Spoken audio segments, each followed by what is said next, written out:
Hola, ¿qué tal? Buen día. Me había equivocado de link, tuve que buscar el... Eh, Sí. Ay, Por chiquillo, dos, si me te, pasó lo te mismo, me dije pasó con lo tanto mismo. tiempo. Nada que decir, le avisé con tiempo.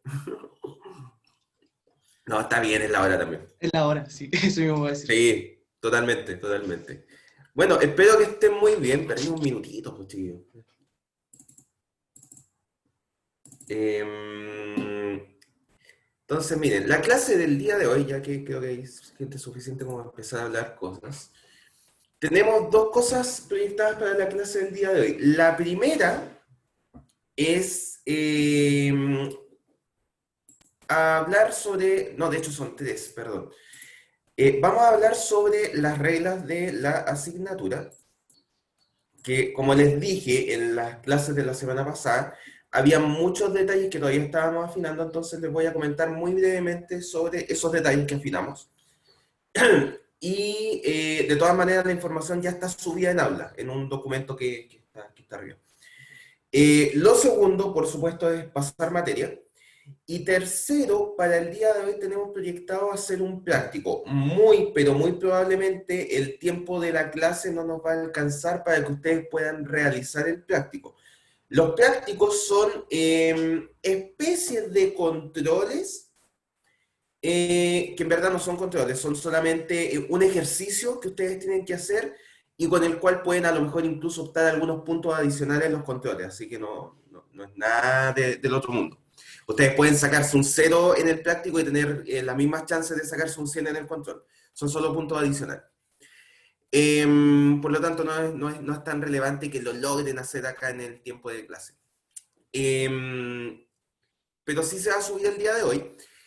Entonces quiero hablarles en el siguiente orden de esas cosas. Quiero, por un lado, mostrarles la actualización de las reglas de la asignatura para que estemos todos en la misma página y me hagan sus descargos también. Segundo, hablarles sobre el práctico, más o menos porque muchos de ustedes no han tenido clases conmigo anteriormente, entonces para que entiendan la metodología del práctico propiamente tal. Y tercero, voy a subirme en una moto y pasarles toda la materia que pueda para que estén con todas las herramientas posibles para el práctico. Vuelvo a insistir, los prácticos son solamente una opción para puntos adicionales, ¿ya? Por lo tanto, no es un control lo que vamos a tener el día de hoy. El práctico lo voy a subir apenas se termine de pasar la materia o cuando termine la clase de hoy, lo que ocurra primero. Y tienen hasta el día de hoy a eso de las 12 de la noche para entregarlo, así que tienen todo el día para hacer tranquilamente el práctico y el ejercicio que se les está pidiendo, ¿ya? Dicho esto, vamos a ver. Mm, Acá, perfecto. Espero que se vea bien mi pantalla. Este documento está en la página de la asignatura, específicamente acá. Ojo acá, chicos, porque por temas históricos dejé también el programa anterior de la asignatura para que lo puedan contactar si quieren. Sin embargo, esto, digamos, en condiciones normales, cuando no estamos en esta modalidad online. Sin embargo, las normas de la asignatura están todas acá, en el reglamento del curso, en el documento 2020 del segundo semestre.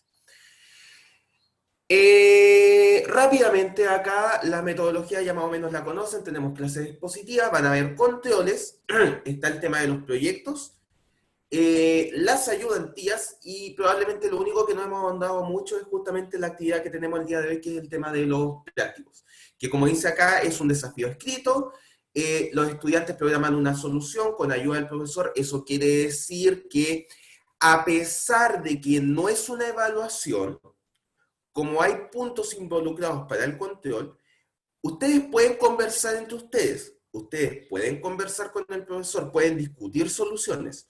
Lo único que les voy a pedir, que no pueden hacer, y que nosotros vamos a asegurarnos de que eso se produzca, es que no pueden copiar respuestas, ¿ok? Eso es el único requisito, la única limitación que tienen ustedes para el práctico, ¿ya? Cada uno tiene que entregar sus propias respuestas, obviamente. Pero no hay ningún problema con que ustedes conversen durante el día entre ustedes, discutan soluciones. Mira, yo lo hice así, yo lo hice de esta manera. Ah, yo lo puedo plantear en base a lo que hemos conversado de esta otra manera. En fin, no hay ningún problema. La idea es justamente que los prácticos sirvan como aprendizaje. Para que tú aprendas, copiar y pegar no te sirve, ¿ya? Las instrucciones del práctico, por supuesto, las voy a dar en su momento.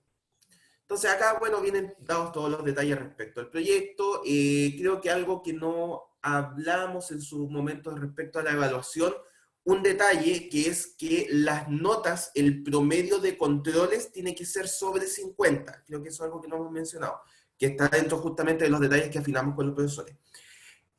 No es tan terrible porque al existir un control global adicional, en el caso de que tú no cumplas con el requisito, tú simplemente das el control global y puedes reemplazar tu peor nota de controles por ese control global y optar a cumplir con el requisito de la asignatura. Así que la verdad que no es nada tan terrible.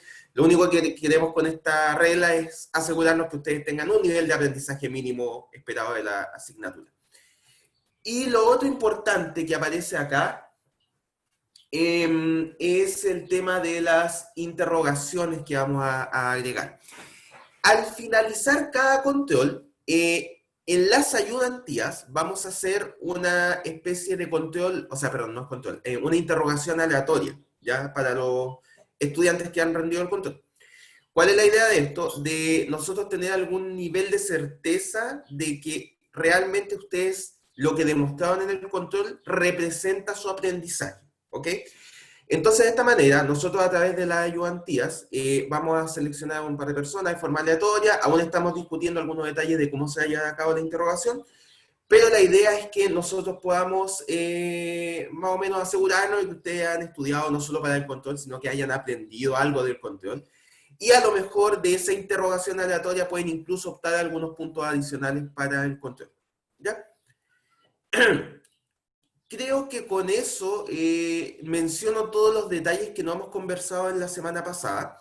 De todas maneras, el documento está publicado, ustedes pueden leerlo con calma y hacerme las preguntas de cualquier cosa que no esté clara a posteriori. O sea, ustedes pueden mandarme a lo mejor un correo o discutir en la siguiente clase, allá ahora a vuelta de vacaciones, cualquier detalle que no quede muy, muy claro. ¿Ok?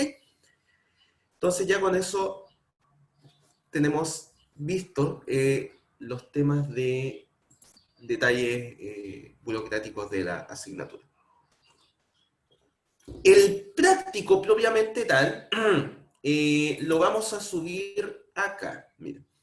Como este práctico está relacionado con la unidad 2, que es la unidad que ahora ustedes verán que está un poquito actualizada en cuanto a la materia de C++, que ya hemos empezado a ver, y ya está publicada la clase del día de ayer. En la parte inferior va a aparecerles el práctico. Bueno, ahí yo lo tengo escondido todavía. Tampoco está subido el enunciado, así que no se entusiasmen tratando de buscarlo. Pero va a estar subido acá. La idea es que, de hecho, vamos a ver el enunciado del práctico para que dejemos eso listo.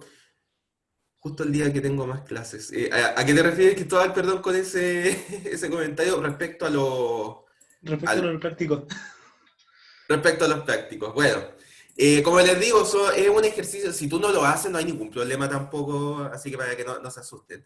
La idea es que les sirva como ejercicio. Si alguien quiere entregar lo que alcance a hacer ahora, y después quiere hacerlo como una forma de aprendizaje, de practicar, y quiere charlarlo conmigo, de hecho nosotros vamos a publicar antes del control la solución del práctico, entonces todo eso debería ser en conjunto una ayuda, y tómenlo como eso, como una ayuda, una forma de practicar para el control, así que no pasa nada grave si la verdad que no es mucho lo que puede avanzar para el práctico de hoy, ¿ya? Ahora, la idea es que en futuros prácticos lo podamos realizar en clase.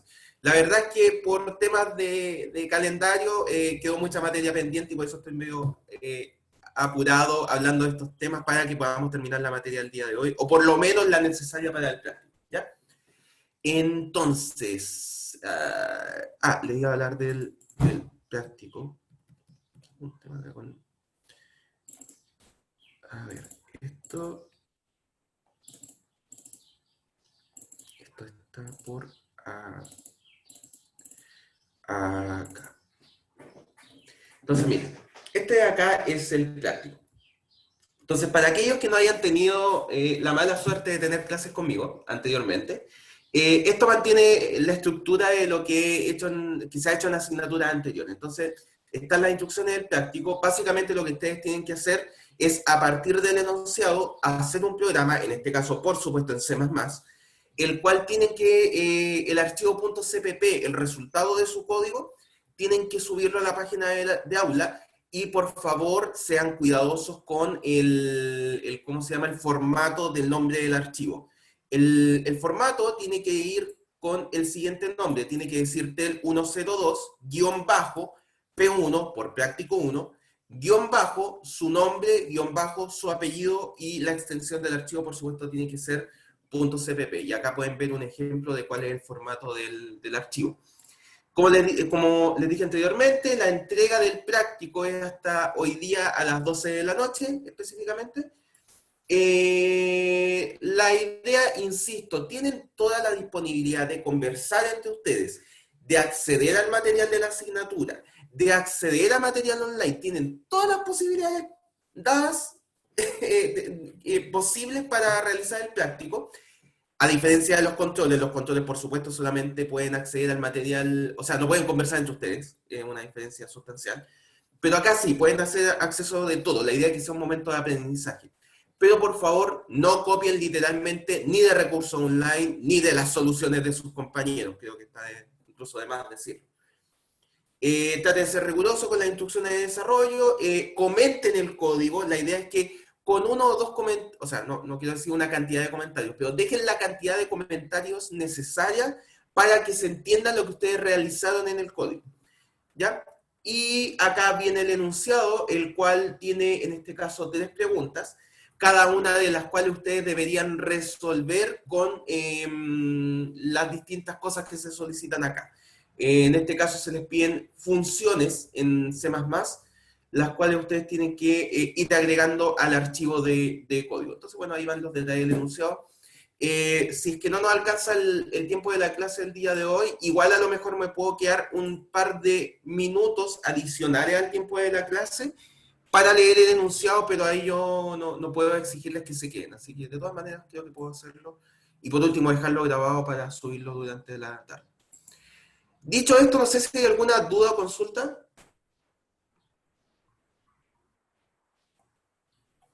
Siempre se me olvida dejar. Tengo un problema acá con los clics. Bueno, no sé si hay alguna duda o consulta, chicos. Espero que haya quedado todo claro. De cualquier cosa que quieran preguntar durante la tarde, pueden de todas maneras enviarme correo. Yo trato de estar lo más pendiente posible al correo y contestar lo más rápido posible, así que no hay problema. Dicho eso, continuamos con la materia que quedamos la clase anterior. Bueno, nosotros quedamos en la anterior, si no me equivoco, en esta de acá. Como les decía, en esta parte no me quiero detener mucho, más que nada porque son prácticamente las mismas cosas que ustedes vieron en Python, incluso si ustedes no han visto nada en C++. Entonces, en cuanto a expresiones relacionales, son expresiones que nos permiten comparar cosas, ¿ya? Entonces, acá donde vienen incluidos los signos igual, igual, distinto, menor, menor igual, mayor o mayor igual, ¿ya? Entonces, lo que nos permite eso es comparar. Pueden ser expresiones aritméticas, es decir, 4 es mayor que 3, sí, por lo tanto eso nos devuelve un valor booleano, un valor de verdad. En este caso, como estamos en C++, los valores booleanos pertenecen al tipo de dato bool, ¿ok? Y también existen lo que son las expresiones booleanas, que como dice acá, consisten en variables, constantes y operadores booleanos. Entonces acá es donde entran los operadores AND, es decir, el y, ¿cierto? El y lógico, el o lógico, el no lógico y el sol o el or exclusivo que ustedes conocen, ¿ya? Y acá vienen las equivalencias entre los distintos operadores relacionales y sus distintos equivalentes en Python, que son, como les digo, prácticamente lo mismo. A lo mejor los que cambian acá son los operadores booleanos. Entonces, el no lógico de Python que ustedes conocían se transformará en C++ en un signo de exclamación, el AND lógico se va a transformar en un doble ampersand y el OR lógico de Python se va a transformar acá en un doble pipa. Estas rayitas acá son las famosas pipas que se utilizan acá en C++. ¿Ok? Entonces, básicamente, son exactamente los mismos operadores y cumplen las mismas funcionalidades que ustedes ya conocían desde Python. ¿Ok? Respecto a las sentencias de asignación, también en este caso, operan de una manera muy similar a lo que ustedes conocen en Python, salvo algunos detalles adicionales que los vamos a ver acá. Entonces, vamos a ver. Entonces, el operador de asignación, en este caso, funciona de la misma manera que... A ver si puedo... A ver acá. Cambiar la... ¿Dónde es esto? Preferencia. Vamos a agrandar esto. Perfecto. Ok. El operador de asignación funciona exactamente igual que como funcionaba en Python, ¿ok? Si tú tienes una variable x y pones x es igual a 3, como ya un poco lo hemos visto, lo que estás diciendo acá es simplemente que la variable 3 se asigna por el operador de asignación a la variable x, ¿ok? Esto es exactamente igual que en Python. Entonces, bueno, acá esto puede ser a través de la inicialización que nosotros vimos en la clase anterior, o simplemente la asignación, suponiendo que en alguna línea anterior está definida la variable x como tipo entero en este caso. ¿Ok? A partir de este punto, el resto de tipos de asignaciones son muy parecidas a lo que ustedes conocían en Python. Entonces, por ejemplo, si tú quieres actualizar una variable, esto se hace de la misma manera que en Python. Digamos que tú quieres actualizar agregándole 1 a la variable x, esto simplemente se hace como x igual a x más 1. ¿Qué quiere decir esto? Que el valor de la variable x, ahora le vamos a asignar, recuerden, el operador de asignación siempre asigna lo que está como resultado a la derecha del operador de asignación. Por lo tanto, en este caso, tenemos que resolver lo que está a la derecha del operador de asignación. ¿Qué es lo que está a la derecha? Un segundo, quiero asegurarme solamente que estoy grabando, que no estoy seguro. Un segundo. Sí, estoy grabando. Perdón. Tuve un lapsus por un momento. Ok. Entonces, ¿qué es lo que está a la derecha del operador de asignación en este caso? Bueno, es lo que aparece acá, en esta parte. Por lo tanto, lo resuelvo. ¿Qué valor tiene x en este punto? 3. Por lo tanto, sumo 3 más 1, 4. Y ahora el resultado de esto, que es 4, lo voy a asignar a la variable x, por lo tanto, en este punto. Y ahora agrego un comentario, ¿cierto? X es igual a 5 en este punto. ¿Sí? Y va a funcionar lo mismo para cualquier forma de actualización. Si yo pongo x es igual a x menos 1, ¿cierto? En este caso, x va a valer... perdón, y x le pongo igual a 5. X igual a 4, perdón. Y en este punto, x va a ser igual a 3. Como en este caso, hasta acá x vale 3, sería 3 más 1, 4. Por lo tanto, 4 es lo que se le asigna a la variable x y es lo que se coloca acá. Y lo mismo acá, como en este punto la variable x vale 4, ¿cierto? 4 menos 1, 3, por lo tanto, eso es lo que se asigna a la variable x, y en este punto x tiene un valor de 3. Y lo mismo para cualquier combinación distinta, x es igual a x por 2, ¿cierto? X es igual a x dividido en 2, en fin, con cualquiera de los operadores aritméticos que ustedes conocen se pueden hacer actualización, ¿ok? También tenemos abreviaciones del proceso de actualización, porque por supuesto, tú esto lo puedes hacer, digamos, con combinaciones de variables. A ver, si tú, por ejemplo, defines la variable y, tú puedes decir y es igual a x más 3, ¿ya? Por lo tanto, nuevamente, el operador de asignación, en este caso, va a asignar lo que esté como resultado a la derecha del operador de asignación. que en este caso sería 3, que es el valor de x, más 3, en este caso, y es igual a 6. ¿Ok? Ahora, estos procesos de actualización de variables, la verdad que son bastante comunes. Y al igual que en Python, hay formas de abreviar esto. ¿Ok? Entonces tenemos por un lado que x es igual a x más 2, por ejemplo, que es lo que estamos haciendo en este caso. Estamos actualizando el valor de la variable x sumándole 2, ¿cierto? Eso es lo que estamos haciendo. Esto de acá es equivalente, lo voy a anotar así, a poner x es igual, esto es x más igual 2, ¿ok? Estas dos sentencias, esta de acá y esta de acá, son exactamente lo mismo, son equivalentes. Es decir, la sentencia de la derecha lo que está haciendo es tomar el valor original de x, que en este caso sería 3, ¿cierto? De esta última sentencia, y lo actualizo sumándole 2. Es decir, en este punto, para ambos casos, x es igual a 5. ¿Ok? Y lo mismo aplica, por ejemplo, con x es igual a x menos 2. Y esto sería equivalente a x menos igual 2. ¿Ok? En este caso, nuevamente, x toma un valor de 3. ¿Ok? Perfecto. Dentro de las actualizaciones que existen de variables de este tipo, hay una que se repite mucho, que es la siguiente. La actualización de sumar 1 a una variable, es decir, tomar el valor original de x y actualizarlo en 1. Esa de ahí.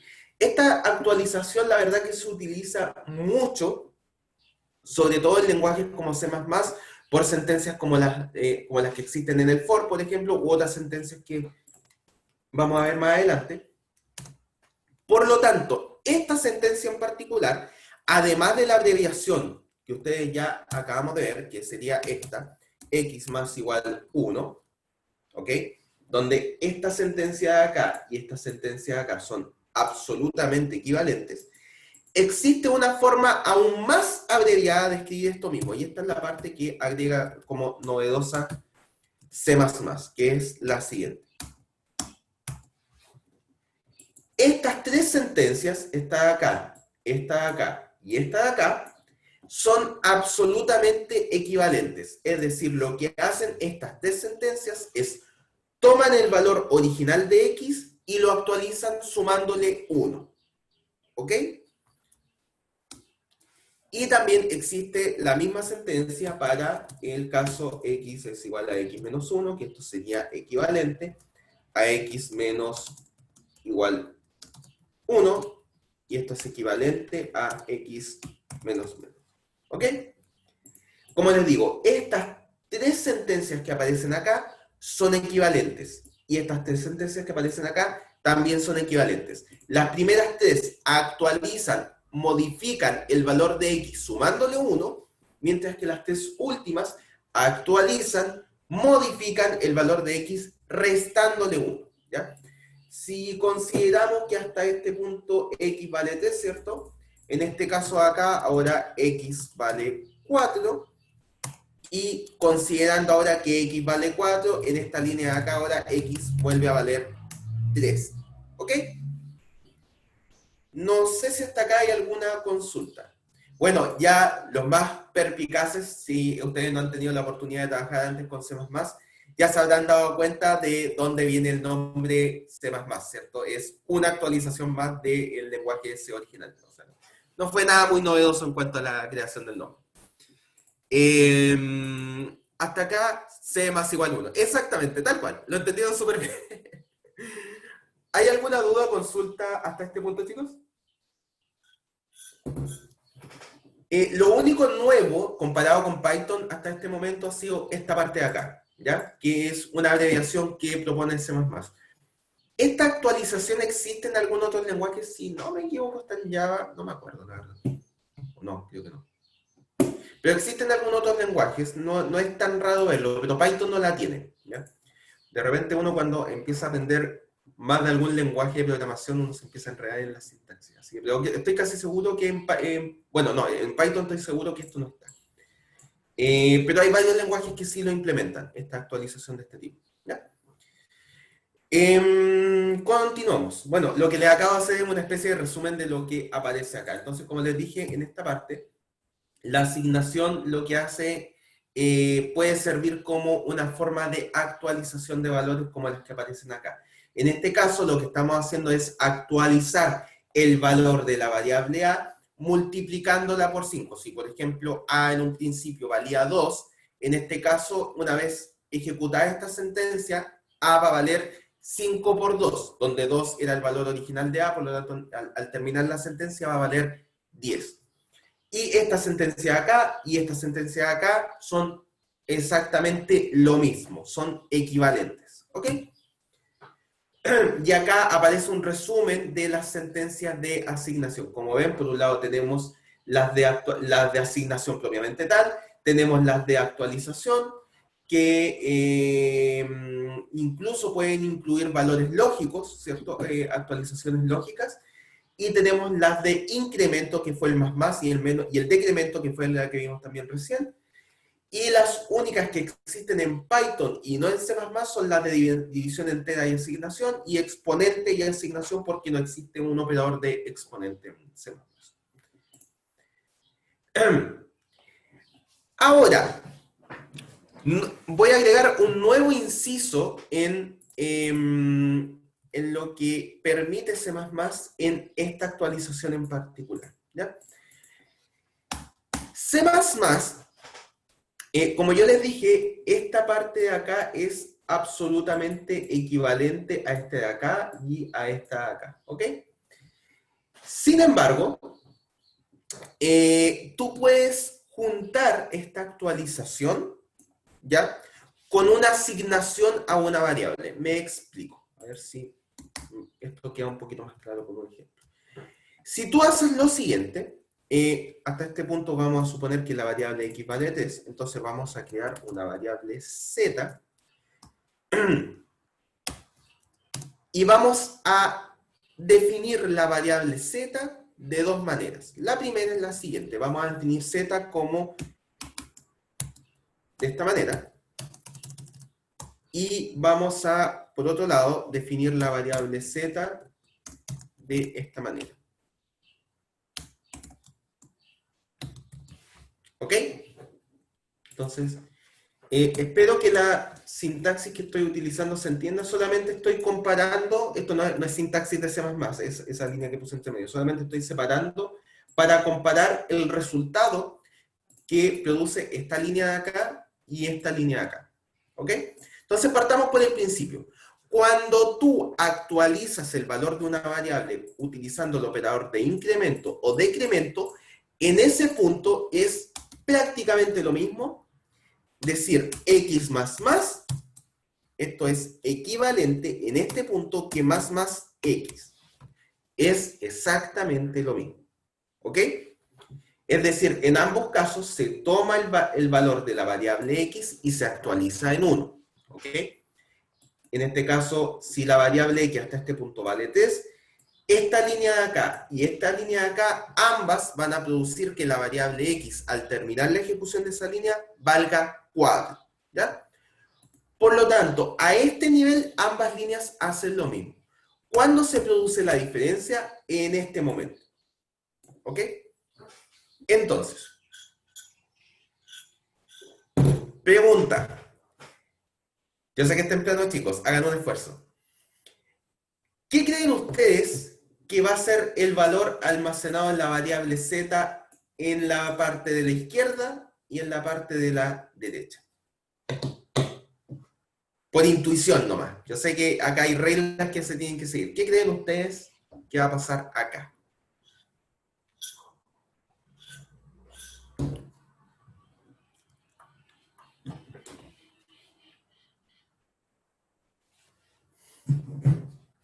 ¿Qué valor va a tomar z, por ejemplo, en el lado izquierdo? Se les ocurre. Tírense un valor. Al principio x vale 3. Hagan ese supuesto. Si x vale 3 acá. Sí, dime. Que en un al principio se va a guardar como 3 y después se va a sumar ¿Ya? y no se va a sumar como, o sea, como se va a guardar como 4. Perfecto, tal cual. Perdón, ¿en cuál se va a guardar como 3? ¿En cuál se va a guardar como 4? ¿Izquierda, derecha? Se guarda como 4 en la izquierda, Ya. al revés. Al revés. Ya. Si no, una en la otra. Ya, súper bien. Muchas gracias por tu respuesta y por la participación. Vamos con algo, chiquillos. Efectivamente, como dice su compañero, justo al revés, ¿ya? ¿Qué es lo que va a pasar acá? Insisto, las respuestas que ustedes me podían dar, a no ser que estuvieran viendo las diapositivas, solamente podían ser por intuición, ¿ya? Entonces yo le voy a explicar cómo opera C++ en este punto. La regla es la siguiente. Cuando tú ejecutas la línea como aparece en la izquierda, ¿qué es lo que está haciendo C++? En este caso, primero ejecuto el operador de asignación con la variable X que aparece acá. ¿Ok? Entonces, a Z voy a guardarle el valor almacenado en la variable X hasta ese momento. Que como hicimos el supuesto, de que la variable X valía 3 hasta esta línea, Z va a almacenar el valor 3. ¿Ok? Y luego de almacenar este valor en la variable Z, en ese momento la variable X se actualiza.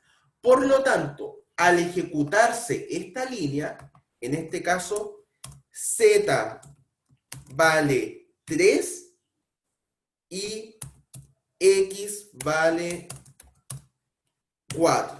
¿Ok? Perfecto. Entonces veamos ahora qué es lo que pasa acá. En este caso, al nosotros poner el más adelante, lo que estamos diciendo al operador de asignaciones, antes de asignar el valor de la variable a la variable Z, actualízala, ¿ya? Entonces tenemos que resolver esto primero, es decir, tenemos que actualizar la variable X. En este caso, como supusimos que el valor de X inicialmente era 3, tenemos que actualizarla, por lo tanto, X vale 4.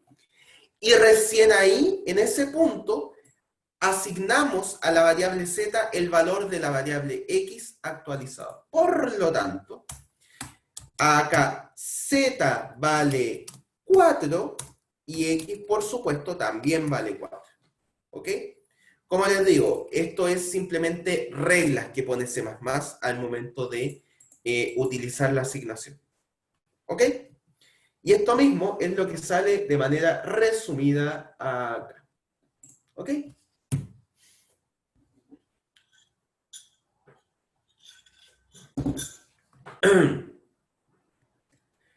¿Dudas hasta acá?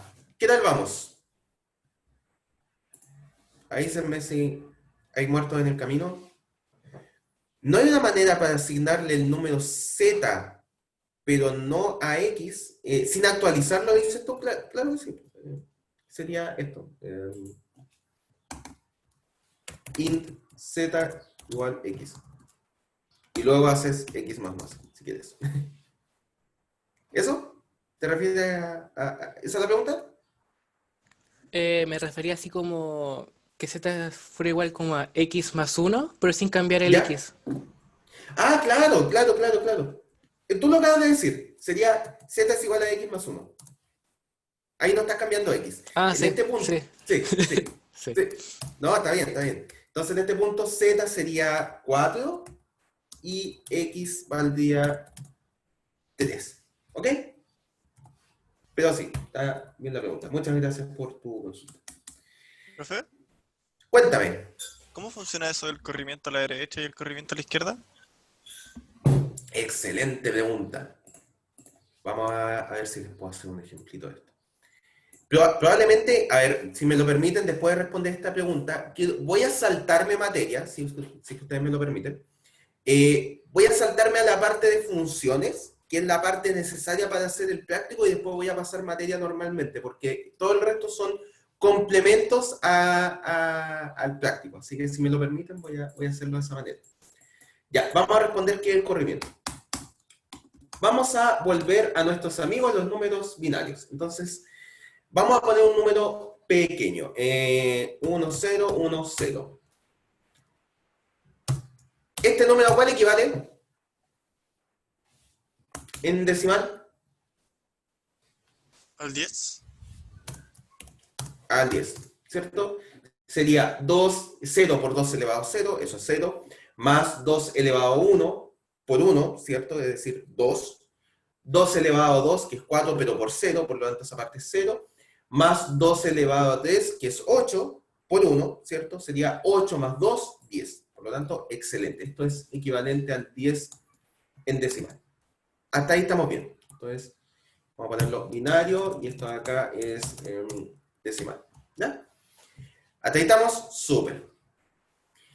Corrimiento a la izquierda y corrimiento a la derecha, literalmente significa tu número binario, muévelo un bit a la izquierda y muévelo un bit a la derecha. Literalmente. ¿Qué significa eso? Vamos a ver. Si tú haces un corrimiento a la izquierda, lo que estás diciendo es, agrega un 0 a la derecha de tu número. ¿Por qué? Vamos a ver. Entonces, lo que tienes que hacer es, todo este número binario, moverlo un espacio hacia la izquierda. Si tú mueves todo el número binario hacia la izquierda un espacio, quiere decir que el dígito que antes estaba en la posición 0, ahora va a estar en la posición siguiente, en la posición 1. Por lo tanto, si tú haces el número 1010, lo mueves a la izquierda, sería 10100. ¿Ok? Fíjense que este número es el mismo que este número, pero habiendo movido todos los dígitos una posición a la izquierda. ¿Sí? Perfecto. Pregunta. ¿Qué número decimal es ese?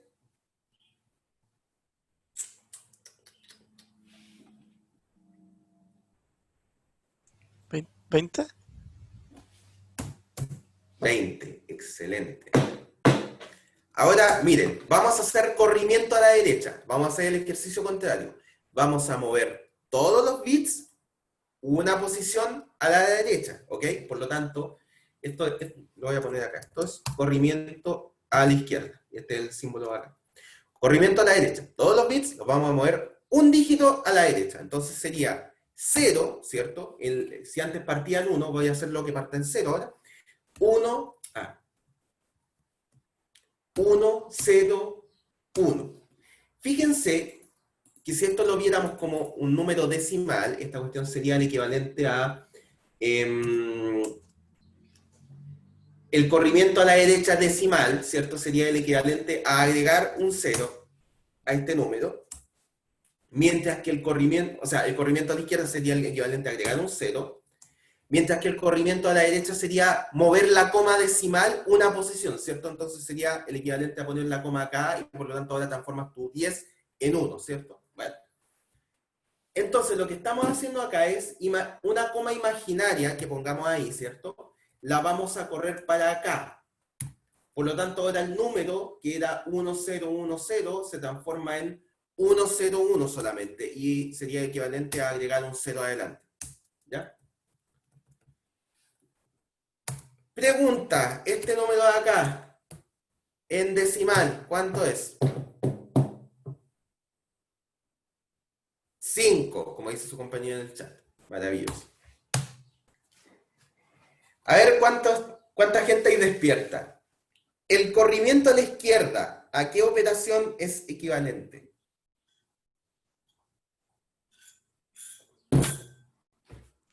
¿Cómo multiplicar por 2, no?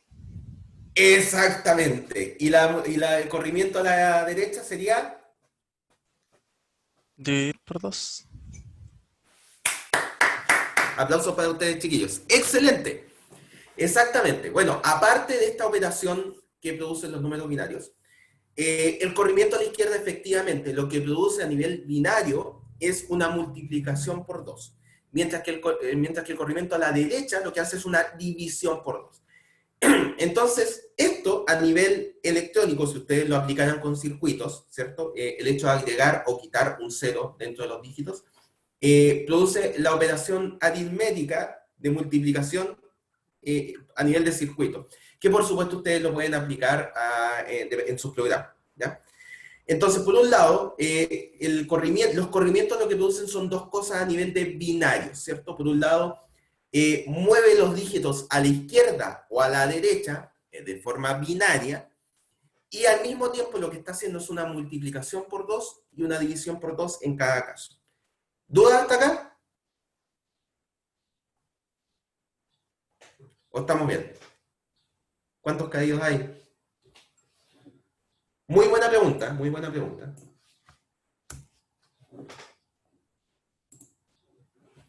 Ya.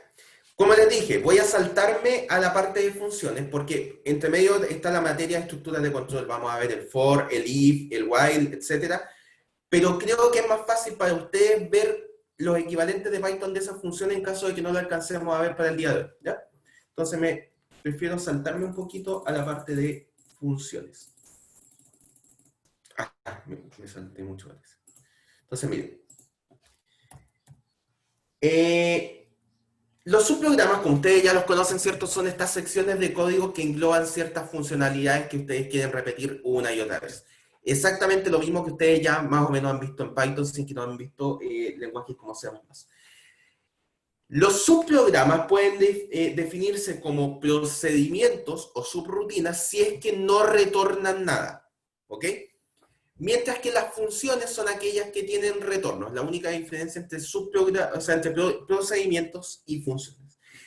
Ahora también existe un tipo de, comillas, funciones adicionales que son los métodos y constructores, que es lo que vamos a ver en orientación a objetos mucho más adelante. Así que por ahora no se preocupen de ese concepto. Como dice acá algunos detalles, normalmente requieren memoria dinámica de stack para almacenarse, que es un sector de memoria especial para almacenar las variables que tú definas dentro de las funciones, o cualquier cosa adicional que sea necesaria para el funcionamiento de la función, se almacena en la memoria dinámica de stack, ¿ya? Y como dice acá, permiten reutilizar código, exactamente lo mismo que ustedes ven en Python, ¿ok? Entonces vamos a ver cómo se define una función en C++.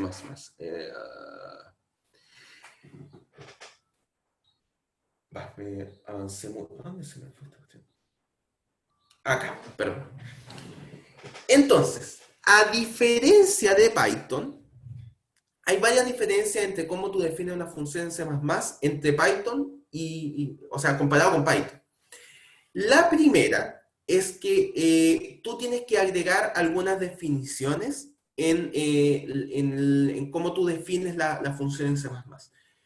A diferencia de Python, en donde tú solamente pones un nombre para una función y cuáles son las variables que tú vas a utilizar como entrada, tú tienes que no solamente indicar el nombre de la función y cuáles son las variables que tú vas a utilizar como entrada, sino que, al igual que lo hemos visto antes, tú tienes que indicar cuáles son los tipos de las variables que tú vas a utilizar como entrada.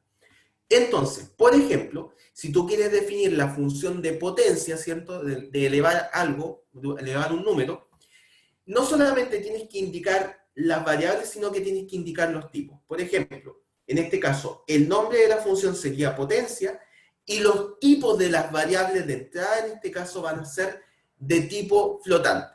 Puedes agregar los nombres de las variables o puedes no agregarlos, en este caso, cuando tú vas a hacer un prototipo, ¿ok?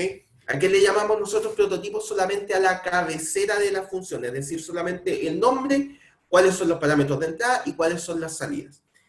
Los prototipos en particular es algo sumamente útil porque tú puedes definir simplemente al inicio de tu programa cuáles son los prototipos de tus funciones, cuáles son las cabeceras de tu función y preocuparte más adelante de implementarlas, de crear el código de cada función, ¿ya? Entonces, la implementación es más o menos parecido a lo que ustedes vieron en Python. Por un lado tienes el nombre de la función, y luego tienen los parámetros con el nombre de los parámetros y por supuesto tienes que indicar cuál es el tipo de cada uno de los parámetros. Ahora, adicionalmente, tú tienes que indicar cuál es el tipo del dato que tú vas a retornar, por supuesto, si es que tú retornas algo, ¿ok? Entonces, en este caso, la función potencia tiene por entrada un tipo flotante, cuyo nombre de variable le vamos a indicar que es base, y otro tipo flotante, cuyo nombre de variable le vamos a asignar exponente, y el retorno de la función potencia va a ser un número flotante, ¿ok? Entonces, tienes que definir cuáles son los tipos de datos de las variables de entrada, y a la vez tienes que definir los tipos de datos de la variable de salida, ¿ok? Y ambas cosas son compatibles. Por un lado, tú puedes definir un prototipo de la función y luego definir más adelante su implementación. En cambio, en Python, como aparece acá, tú solamente tenías la posibilidad de definir una implementación directamente, no la posibilidad de definir un prototipo. Entonces, en este caso, en Python tú ponías el nombre de la función y simplemente ponías nombres a los parámetros. A Python no le importa si lo que tú estás poniendo acá es de tipo entero, de tipo flotante, o de tipo string, por ejemplo, etc. Simplemente lo utilizaba. De manera tal que al momento, y tampoco tenías que indicarle de qué tipo es el retorno. Simplemente retorna lo que se le indique dentro del código que tiene que retornar. ¿Ok? Entonces esa es una de las grandes diferencias entre las funciones de Python y C++. ¿Ok? No sé si hasta acá hay alguna pregunta en cuanto a las funciones. Si no es así, voy a empezar a devolverme a donde habíamos quedado antes.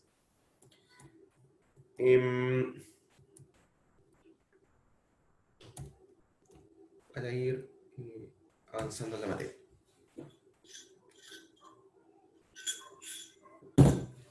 Perfecto.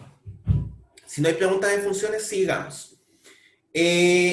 Dentro de la sentencia de asignación tenemos también la asignación múltiple, en donde es posible realizar este tipo de asignaciones.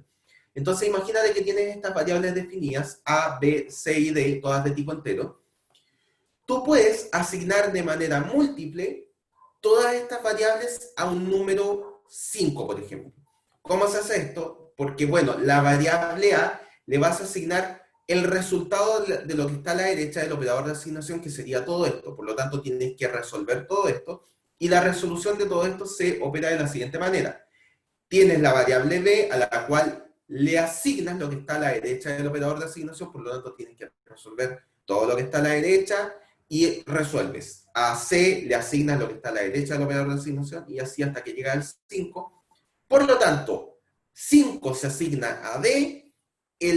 Ahora D vale 5, por lo tanto D se le asigna a C, por lo tanto C también vale 5. Esto se le asigna a B también, por lo tanto B también vale 5. Y esto se le asigna a la variable A, por lo tanto A también vale 5. Por lo tanto, todas estas variables valen 5. También tienes la posibilidad de hacer asignación compuesta, en donde alguna de las variables que tú definas dentro de una misma línea les puedas dar algunos valores. Por ejemplo, en este caso, la variable A se inicializa con valor 10 y la variable C se inicializa con valor 15, perdón. Y en este caso, como ven ustedes acá, tiene algunas asignaciones con actualización. Por lo tanto, en este caso, a C se le actualiza con el valor restándole 5, por lo tanto, en este punto C vale 10. Y ese valor se le asigna a la variable B, por lo tanto B también vale 10 en este punto, y la variable A se actualiza con el valor de 10, sumándole 10, por lo tanto la variable A en este punto vale 20. Esto es algo nuevo de C++ que no permite Python, y la asignación múltiple tipo lista que ustedes vieron en Python no es posible hacerla en C++. Y también tenemos el operador ternario. ¿Ok? El operador ternario, este de acá es el único que existe en C++ y opera de la siguiente manera. Esto pueden verlo como una contracción del if de C++ o de Python incluso, donde el if también existe en Python, y opera de la siguiente manera. Si se cumple la condición dada por el operando 1, retorno el operando 2. Si no, retorno el operando 3. Esa es la forma que tiene de operar esto. ¿Ok? Por lo tanto, en este caso, si la variable A es mayor que 0, eso es lo que se está preguntando, retorno 0. Si no, retorno 1. ¿Ok? Por lo tanto, en este caso, si la variable A vale, por ejemplo, 3, 3 es mayor que 0, sí, por lo tanto, a la variable cuenta se le asigna el valor de 0, porque es lo que retorna. Si la variable A, por ejemplo, valiera menos 4 es mayor que 0, no, por lo tanto se retorna el 1 y a la variable cuenta se le asignaría el valor de 1. Por lo tanto, este sería el equivalente en formato if. ¿Ok? Y este es el único operador ternario que existe en C++ y tiene su equivalente en Python. Ahora, la gracia del operador ternario de C++ es que no solo permite retornar valores, sino que permite retornar variables. Me explico. Imagínense esta situación, tenemos dos variables A y B definidas de tipo entero, inicializadas con valor 0, ¿ok? El argc que aparece acá es una variable que normalmente se utiliza para recibir parámetros por consola, ¿ya? Pero imagínense que es una variable común y silvestre. Si esta variable es mayor que 1, ¿ok? Voy a retornar la variable A, ¿ok? Si no, voy a retornar la variable B. Ojo con lo que estoy diciendo acá. Yo no estoy diciendo que se va a retornar el valor de la variable A. Estoy diciendo que si esta variable es mayor que 1, voy a retornar la variable completa A. ¿Para qué me sirve esto? Si este número es mayor que 1, como yo estoy retornando la variable completa A, es a la variable A a la cual le voy a asignar el valor de 1. Por lo tanto, en este punto, la variable A vale 1 y la variable B mantiene su valor inicial que es 0. Ahora, por el contrario, si esta variable acá, su valor es menor que 1, ¿ok? Lo que voy a retornar es la variable B. Por lo tanto, en esta sentencia es a la variable B a la cual le voy a asignar el valor de 1. Por lo tanto, en este punto, la variable A valdría 1 por la inicialización, mientras que la variable B, 0 valdría 0 por la inicialización, mientras que la variable B valdría 1 por esta asignación de acá. ¿Ok? Esto que les acabo de mostrar no existe en Python. ¿Ok? Perfecto. ¿Hasta acá hay alguna duda, consulta, algo que no haya quedado claro?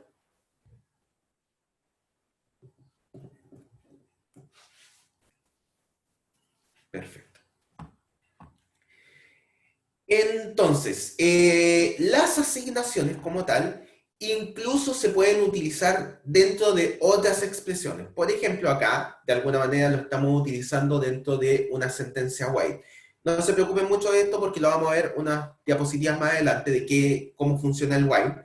Pero lo que estamos haciendo es que cada vez que haya una iteración, nosotros vamos a asignar el resultado de esta función a la variable c. ¿Ok?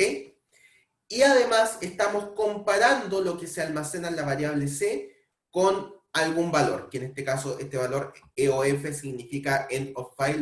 Lo que estamos haciendo acá es de alguna manera leer un archivo y estamos viendo que el archivo tenga algún término de línea, en fin. Lo que estamos haciendo es simplemente acá comparar el valor de la variable c con algo, ¿ok? Por lo tanto, esto se puede hacer en C, sin embargo, en Python no se permite. Algunas ventajas que tiene esto es que permite una programación más compacta, sin embargo, es una fuente posible de error debido a la similitud entre el operador de asignación y el operador de comparación, como aparece. Y acá tienen algunos links en donde ustedes pueden acceder a algunos datos adicionales en cuanto a precedencia y asociatividad de los distintos operadores pertenecientes a C y C++. ¿Hay hasta acá alguna duda? ¿Algo que no haya quedado claro?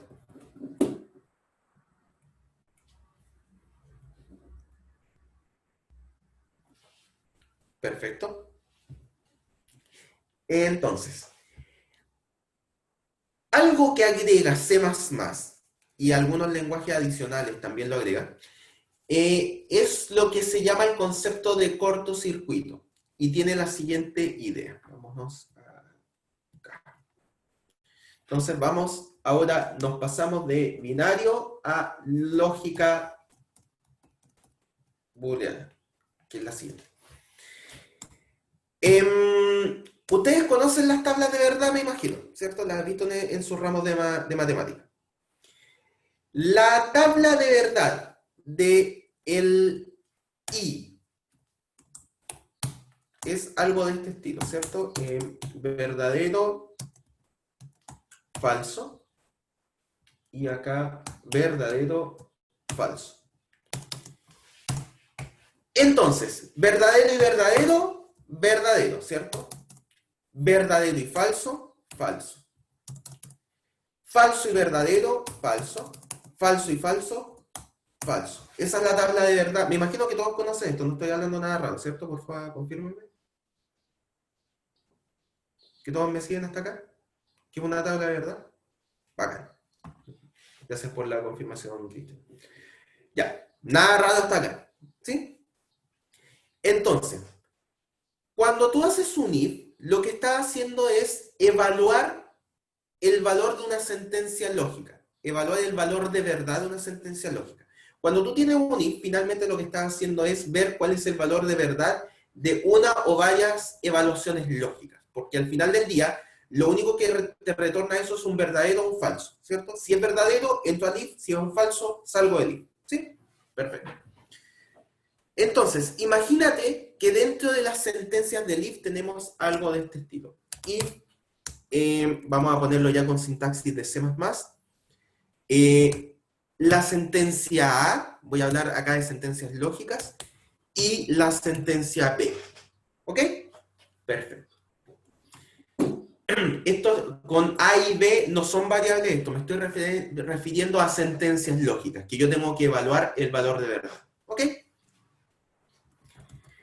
Entonces, la pregunta acá es si debo o no entrar al if. ¿Ok? Entonces, esto de acá, acuérdense que este operador representa el AND en C++, ¿cierto? La tabla de verdad del I, ¿ok? Por lo tanto, veamos, si A es verdadero, para saber el valor de verdad de toda esta sentencia, yo necesito saber el valor de verdad de B, ¿cierto? Porque si B es verdadero, recién ahí estoy seguro que toda esta sentencia es verdadera y puedo entrar al if. Mientras que si B es falso, recién en ese momento estoy seguro que toda esta sentencia es falsa y que no puedo entrar al if. ¿Sí? Por lo tanto, si A es verdadero, necesito evaluar la sentencia B para saber el valor de verdad de toda esta sentencia. Perfecto. Ahora, ¿qué es lo que pasa si A, por ejemplo, tiene un valor de verdad falso? Resulta que si A es falso, no importa cuál sea el valor de verdad de B, no voy a poder entrar al if, ¿cierto? Porque fíjense, si A es falso, los únicos valores posibles para ese caso son falsos, ¿ok? Por lo tanto, C++ utiliza un poco de inteligencia para esto y dice, ya que sé que A es falso, no necesito evaluar B, ya que estoy seguro que toda esta sentencia es falsa. Por lo tanto, sin evaluar B, yo puedo saber que toda esta sentencia es falsa y que no puedo entrar al if. ¿Ok? Ahora, claro, cuando estamos hablando de dos sentencias, a lo mejor esto no se ve mucha ganancia en no tener que evaluar una sola expresión lógica, pero cuando tú tienes varias, ¿cierto? etcétera. Si tú ya sabes que la sentencia A es falsa, no importa el valor de verdad de ninguna de estas sentencias, por el AND tú ya sabes que toda esta sentencia es falsa. Por lo tanto, no necesitas evaluar ninguna de las otras sentencias. Por lo tanto, te ahorras procesar todas las sentencias que siguen. Pues ya sabes que no van a poder entrar al if, en este caso. Lo mismo ocurre, por ejemplo, para el OR. ¿Ya? Entonces hagamos la tabla de verdad, por ejemplo, ahora para el O, que sería algo de este estilo: verdadero, falso, verdadero, falso, verdadero, verdadero, verdadero, verdadero, falso, verdadero, falso, verdadero, verdadero, falso, falso, falso. ¿Ok? Entonces, ahora vamos a cambiar esto por OR lógico. ¿Ya? Nuevamente A y B representan sentencias lógicas. ¿Ok? Entonces, si A es verdadero, pasa lo contrario. No importa el valor de verdad de B, porque yo ya sé que puedo entrar al if. Porque no importa cuánto sea el valor de verdad de B, el único resultado posible es verdadero. ¿Ok? Por lo tanto, no evalúo la expresión B, pues ya sé que por el valor de verdad de A puedo entrar al if y por lo tanto ejecuto el if. Voy a ejecutar todas las líneas que hay dentro. ¿Ok? Ahora, en el caso contrario, si yo tengo que el valor de verdad de A es falso, ¿ok? Es falso el de acá, necesito evaluar la expresión B para saber si puedo o no entrar al if. Por lo tanto, en ese caso sí tengo que evaluar la expresión B y por lo tanto, si yo tengo múltiples sentencias lógicas acá, todas OR, voy a tener que evaluar todas las sentencias para saber si puedo o no entrar al if. En cambio, si ya sé, por ejemplo, que la expresión A es verdadera o que alguna de estas expresiones es verdadera, no necesito evaluar el resto. Este concepto que yo les acabo de explicar es lo que se conoce como cortocircuito, ¿ya? Y que varios lenguajes lo implementan. Esta idea de que basta con saber el valor de verdad de alguna de las expresiones para no tener que evaluar el resto, pues ya sé el valor de verdad de todas las sentencias lógicas. ¿Ok? Perfecto. Que acá está dado con algunos ejemplos. Entonces, bueno, esto puede traer algunas ventajas, sin embargo, es necesario que tú lo tengas presente al momento de crear tus sentencias para el if o para el while, etcétera, pues te puede traer algunos inconvenientes. ¿Ya? No sé si hasta acá hay alguna consulta. Sí. Profe, ¿el true y el false se expresan así como true o false o con números? Están en C++, hay ambas posibilidades. Si no me equivoco, el booleano se representa así, true, porque en Python es así, ¿cierto? True, true, false, ¿cierto? Esas son las palabras reservadas para true y false, ¿cierto? Para verdadero y falso. En C++ creo que son con minúscula, true, false, o también puedes utilizar los números. Si no me equivoco, 0 es, perdón, esto es, 0 es para falso, voy a tratar de que tenga el mismo sentido, false, true. 0 es falso y distinto de 0 es verdadero, si mal no recuerdo. Es decir, cualquier número distinto de 0 representa verdadero en C++, ¿ya? Por supuesto, lo común, lo normal, es que tú pongas un 1 acá. Pero si no me equivoco, cualquier número distinto de 0 se toma como un verdadero dentro de C++, ¿ok? Entonces, por eso estoy tratando de ponerlo con esta sintaxis. Falso representa un 0 y cualquier número distinto de 0 es un verdadero. Y las palabras reservadas creo que son estas con minúsculas. ¿Sí? ¿Hay alguna otra consulta?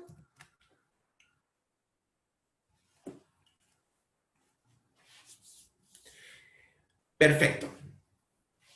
Entonces, de aquí en adelante, si no me equivoco, acá vienen las sentencias de iteración y selección. Entonces, básicamente, las sentencias de iteración son prácticamente las mismas, y de selección, perdón, son prácticamente las mismas que en Python. Entonces está el if, está el else, está el while, está el for, etc. Pero con la diferencia de que la sintaxis para todas estas sentencias, más o menos la que sigue, es nombre sentencia, ¿cierto? Y después viene la condición, o condiciones, y luego vienen estos corchetes. Y acá es donde viene las líneas de código. Entonces, código 1, qué sé yo, código 2, etc. ¿Ok? Entonces, prácticamente lo mismo que ustedes ya conocen en Python, se aplica con esta metodología. Entonces, por ejemplo, el if. ¿Cómo es el if? El if, nuevamente, tienes que poner en la palabra reservada if, entre paréntesis pones tu condición,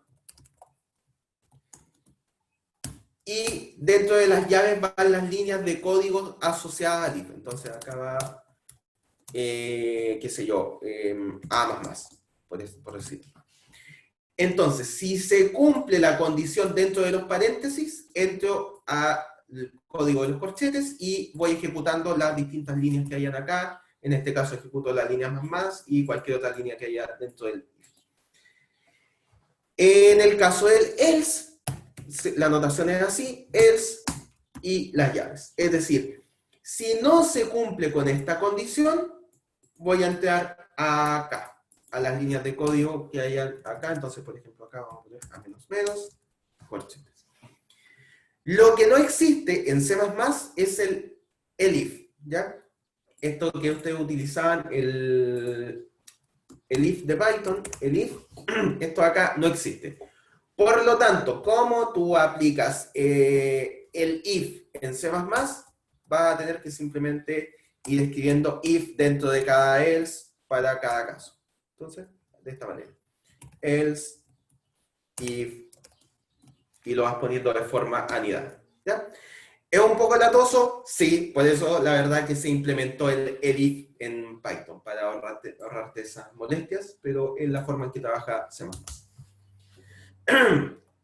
El while, misma idea, pones while, acá dentro de los paréntesis va la condición, y dentro de los corchetes va las líneas de código. Acá va la condición, y acá va, qué sé yo, las líneas de código, código 1, código 2, etc. ¿Ya? Entonces, mientras se cumpla esta condición, ejecuto todo lo que esté dentro de las llaves. ¿Ok? En C++ existe una forma adicional de hacer while, que es la siguiente, es la que se llama do while. Entonces, la sintaxis en este caso es un tanto distinta. Es la siguiente.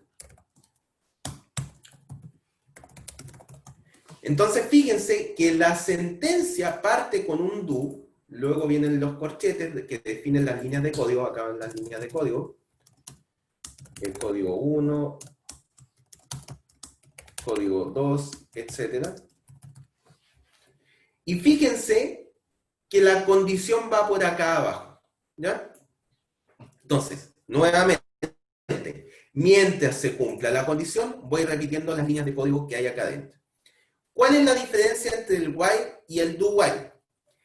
En el do while, ejecuto este código aunque sea una vez. ¿Por qué? Porque yo, imagínense que tengo código escrito por acá, voy a llegar acá al do while, voy a ver que hay una sentencia do while, voy a ejecutar sí o sí estas líneas de código, y una vez que las ejecuto, recién ahí consulto por la condición. ¿La condición se cumple? Sí, por ejemplo, en ese caso vuelvo a repetir las líneas de código de acá arriba. Vuelvo a preguntar por la condición. ¿Se cumple la condición todavía? No, por ejemplo, entonces ahí salgo del do while. En cambio, en el while, antes de siquiera ejecutar por primera vez las líneas de código, tengo que preguntar por la condición. Si la condición no se cumple, aunque sea la primera vez, pudiera darse que nunca ejecute estas líneas de código, ¿ya?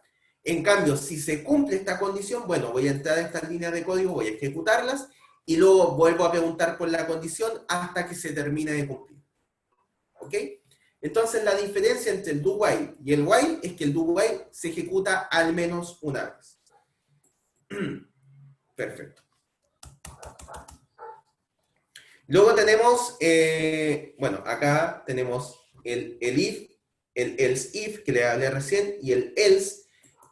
Como les dije, no hay una sentencia equivalente al el if propiamente tal en Python, pero uno lo puede hacer de manera anidada o de manera más cortita, como sale acá. Hay otra sentencia de condición, esta se me había olvidado poner, que es el switch. Y esta es bastante útil, la verdad, que opera de la siguiente manera. Entonces, de hecho, vamos a utilizar lo que está escrito para no estar perdiendo tiempo acá. Entonces, miren, la sentencia opera de la siguiente manera. Pones la palabra reservada switch y dentro de los paréntesis pones una variable. ¿Ok? En este caso tenemos la variable x, ¿ya? Que es de tipo entero, por ejemplo, que sí. Entonces, dentro de los corchetes, vas tomando vas poniendo qué es lo que quieres que ocurra en cada caso de cada posible valor de x. ¿Ok? Entonces, si x toma el valor x1, ejecuto estas líneas de código. Si x toma el valor x2, ejecuto estas líneas de código. Si x toma el valor xn, ejecuto estas líneas de código. Si x no toma ninguno de estos valores, ejecuto las que estén dentro de la etiqueta default, que están acá. Esto no existe en Python, entonces veamos un ejemplo rápido de esto. Switch x, entonces imagínense que acá defino x como 4. Case 1, vamos a poner x más, qué sé yo, y acá un break, que es una línea necesaria. Case 2, x más igual 2, break.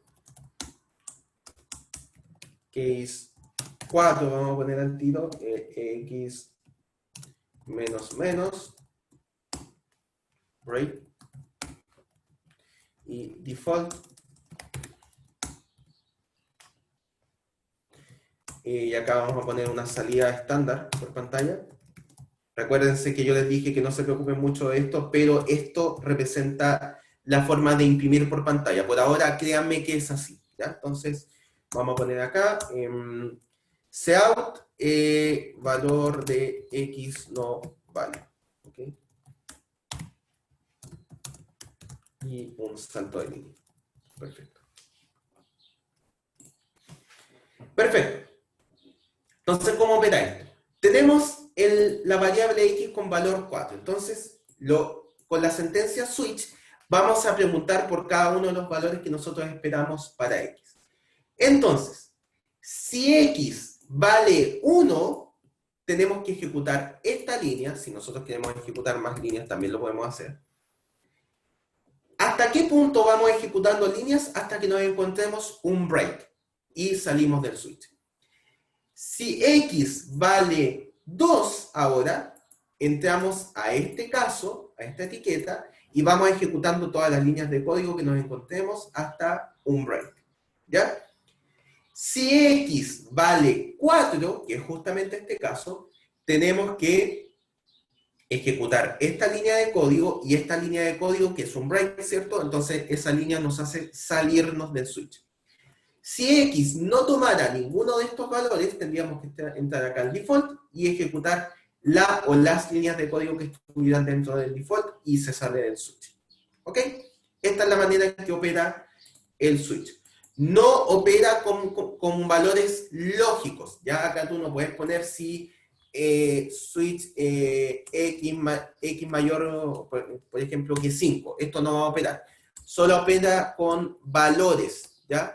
Es decir, tú tienes que preguntar Si X vale 1, si X vale 2, si X vale 4, etc. ¿Ya? Por lo tanto, a pesar de lo simpático que se pueda ver esto, la verdad que es bastante limitado. Así que ojo ahí con eso. Y esto no existe en Python como aparece ahí.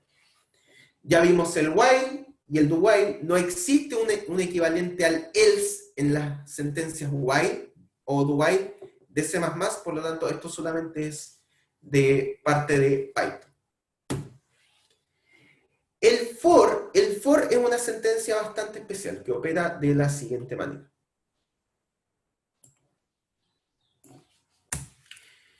La única forma de ejecutar el for es la siguiente. Tenemos, por supuesto, la palabra reservada for y viene el paréntesis que le va a dar las indicaciones de cómo iterar. Entonces, para empezar tenemos que tener un contador. Entonces, por lo general, esto se pone de la siguiente manera. Tenemos una variable i que va a ser nuestro contador del for, que va a partir en 0, por ejemplo. Luego tenemos la condición de término, que vamos a decir, por ejemplo, mientras i sea menor que 10. ¿Ok? Y luego tenemos que dar la indicación de cómo vamos a actualizar este contador de acá. Entonces, en cada iteración le vamos a indicar que, por ejemplo, este se actualice en 1. ¿Ok? Y más. Por lo tanto, cada vez que se termina una iteración, el valor de i, el del contador, se va a actualizar en 1. Por lo tanto, la primera iteración, por supuesto, va a partir con valor i igual a 0. La segunda iteración, i va a valer 1 por la actualización de acá. En la otra iteración va a valer i igual a 2, i igual a 3, y así hasta que se cumpla la condición de término que dice acá que i sea menor o igual que, o sea, menor que 10. ¿Ok? En el contador, en la inicialización y en el, ¿cómo se llama? En la forma que vamos actualizando el valor, podemos poner prácticamente cualquier cosa. No hay ningún problema en que nosotros pongamos acá la iniciación con i igual menos 100, por ejemplo, acá. Que la actualización la hagamos y es igual, más igual 5, es decir, que vayamos actualizando el valor de i de 5 en 5. La condición de término también puede ser cualquier cosa, por ejemplo, mientras i sea mayor que 500, qué sé yo. Sin embargo, esto se mantiene, tenemos que tener un contador, una condición de término y una forma de actualizar el contador. Esas tres cosas se mantienen y, por supuesto, mientras se cumpla la condición de término, podemos ejecutar todas las líneas de código que hayan dentro del for. ¿Ok? Y es justamente lo que aparece acá. Y, por supuesto, tú puedes hacer el equivalente entre un for y un while agregando un contador y una condición de término dentro del while. ¿Ok? Los saltos condicionales que aparecen acá, break, continue y return, como dicen acá, bueno, ya brevemente vimos el break, lo que hace es salirse de alguna sentencia condicional, el continue lo que hace es pasar al ciclo siguiente, y el return, que normalmente se utiliza en las funciones, permite desde una función retornar el control a la sentencia que hizo la invocación y retornar algún valor, ¿ya?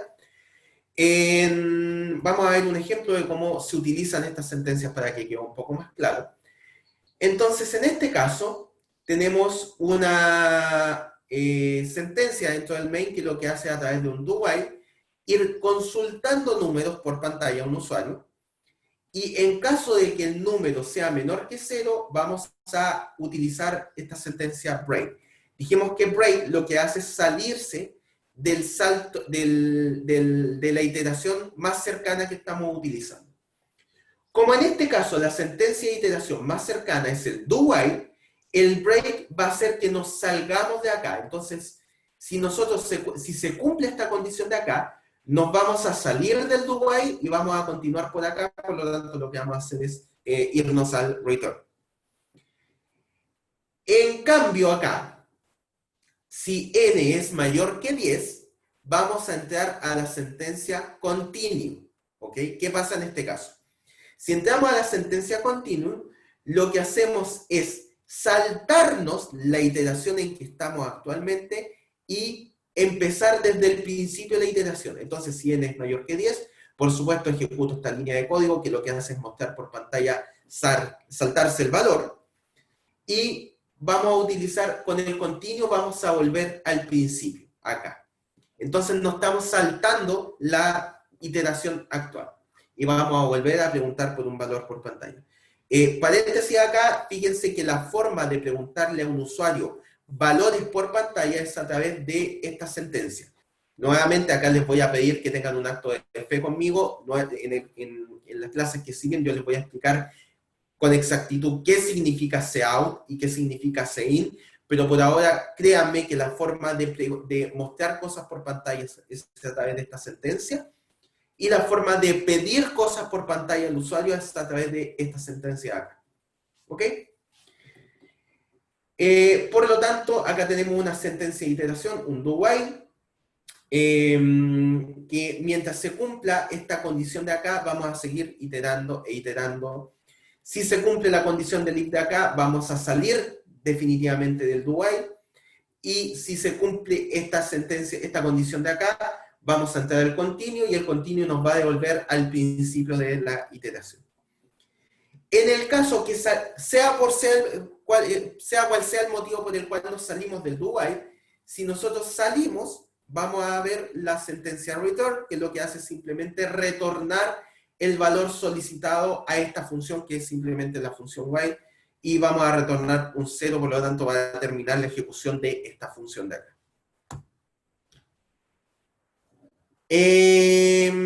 ¿Hasta acá hay consultas, dudas, algo que no haya quedado claro?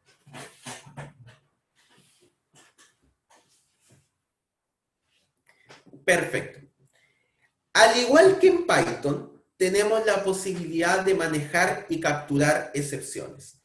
La sintaxis en Python era con try y except, ¿cierto? Entonces tú intentabas ejecutar este bloque de código, y si se producía un error, tú lo capturabas con el bloque except, y dependiendo del tipo de error, tú podías definir distintos tipos de ejecuciones dependiendo del tipo de error que se había producido. En C++, la sintaxis es bastante parecida. Tú, a través de la palabra reservada try, y con estos corchetes, ¿cierto?, intentas ejecutar este bloque de código.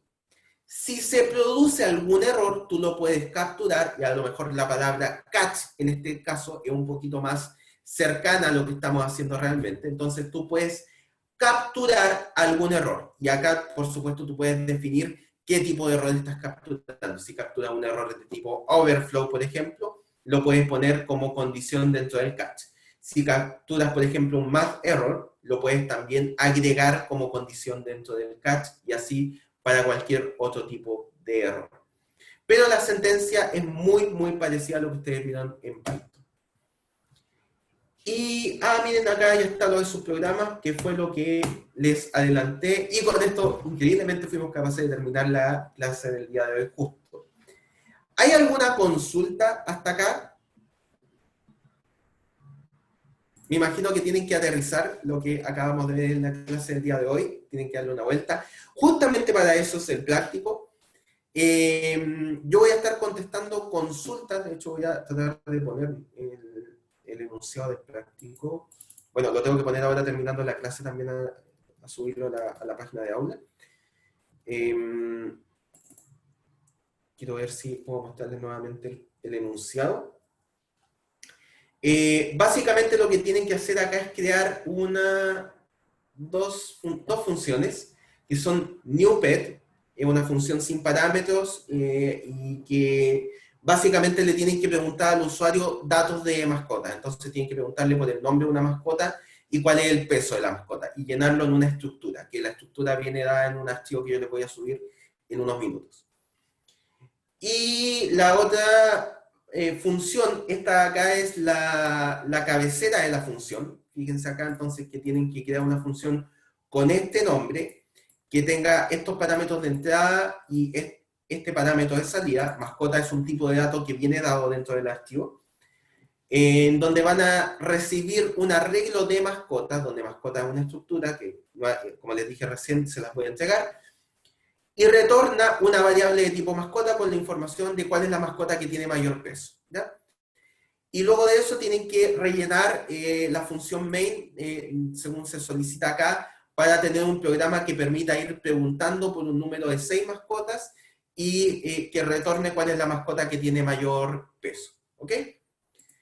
Es eso de ahí. Les voy a subir inmediatamente el práctico si no hay más consultas o dudas. Espero que esté todo claro. Se me perdió el chat. Si está todo bien, sería eso por la clase de hoy. Recuerden que tienen hasta las... esta cuestión no está funcionando. Tienen hasta las 12 del día de hoy para entregar el práctico. Así que eso, chicos. Nos vemos ya a vuelta de vacaciones, así que espero que puedan descansar en estos días. Y nos vemos a Y en caso Cuéntame. de... O sea, el práctico es, es hasta las 12 del día o de la noche. Que por ejemplo yo tengo clase todo el día ahora. No paro. No, hasta las 12 de la noche se tienen un montón de tiempo. Ah, ya. Y yo dije, bueno, Sí, que no. no voy a alcanzar. No, tranquilos, chiquillos, no, así hasta las 12 de la noche. Denle una vuelta, traten de juntarse entre ustedes, conversen. Insisto, lo único que no pueden hacer es copiar literalmente, ¿ya? En ese sentido entra dentro del mismo código de ética. Pero conversen entre ustedes, vean material de otros cursos, revisen de nuevo las grabaciones, vean el material de la asignatura, todo lo que ustedes quieran, ¿ya? Pregúntenle al profesor, aprovechen la tarde para eso, en fin, tienen todo el material disponible para resolver el práctico. Yo tengo que subir los documentos ahora, así que lo voy a dejar disponible casi inmediato, para que empiecen a trabajar desde ya si quieren, ¿ya? ¿Hay alguna otra consulta?